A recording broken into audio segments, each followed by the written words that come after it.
এ বিষয়ে আরো তথ্য জানাতে আমাদের সাথে যুক্ত হচ্ছেন সহকর্মী ফরহাদ ইবনে মালেক। ফরহাদ, বৈঠকটি কোন পর্যায়ে আছে, কি কি তথ্য নতুন করে পেলেন?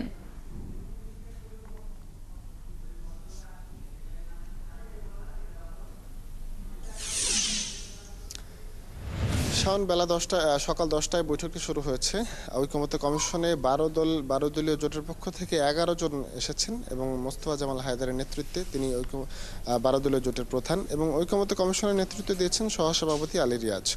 ঐকমত্য কমিশনে এর আগেও যে দলগুলোর সাথে কথা হয়েছে তারা বেশ কিছু বিষয়ে তাদের মতামত জানিয়েছে।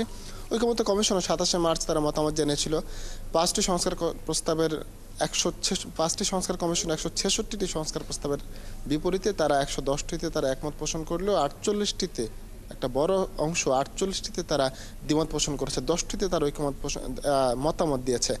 আজ তারা এসে তারা কথা বলছেন বেশ কিছু বিষয় নিয়ে। যেমন আমরা আগেও জানতে পেরেছি তারা গণপরিষদ নির্বাচন, রাষ্ট্রের নাম পরিবর্তন, প্রধানমন্ত্রী রাষ্ট্রপতির ক্ষমতার ভারসাম্য, প্রধানমন্ত্রী রাষ্ট্রপ্রধান এবং সরকার প্রধান সংসদ প্রধান একই ব্যক্তি থাকবেন কিনা, 3জন আলাদা ব্যক্তি হবে, এই বিষয়গুলো তারা মতামত আগেও দিয়েছে। এই বিষয়গুলো নিয়ে কথা হবে। কিন্তু আজ বৈঠকের শুরুতে তারা ঐকমত্য কমিশনের সহসভাপতি যেমনটি জানিয়েছেন তারা একটা জাতীয় সনদ তৈরি করতে চায়। তবে শুধুমাত্র ঐকমত্য কমিশনেরই কাজ নয়, সবগুলো রাজনৈতিক দলের মধ্যে তারা নিজেরা আলোচনা করে একটা ঐক্যে পৌঁছতে পারাটা আরো বুদ্ধিমানের কাজ, এবং তারা ঐকমত্য কমিশন চায় সবাই এই ঐক্যে পৌঁছাক। রাজনৈতিক দলের পক্ষ থেকে 12 দলীয় জোট তারাও বলছে যে তারা সবার সাথে আলোচনা করতে চায়, তারা সবাই মিলে একটা ঐক্যে পৌঁছতে চায়। তবে আর কোনো দল যাতে ভবিষ্যতে এসে কোনো ব্যক্তি বা কোনো সরকার প্রধান যাতে এসে তার ক্ষমতা বলে সংবিধান আমূল পরিবর্তন না ঘটাতে পারে সে বিষয়ে দৃষ্টি রাখার পাশাপাশি যাতে করে ভবিষ্যতে এই ঐক্যে পৌঁছতে যাতে এমন বেশি দেরি না হয়ে যায় যাতে করে জনগণের আকাঙ্ক্ষাটা আসলে নষ্ট হয়ে যায়,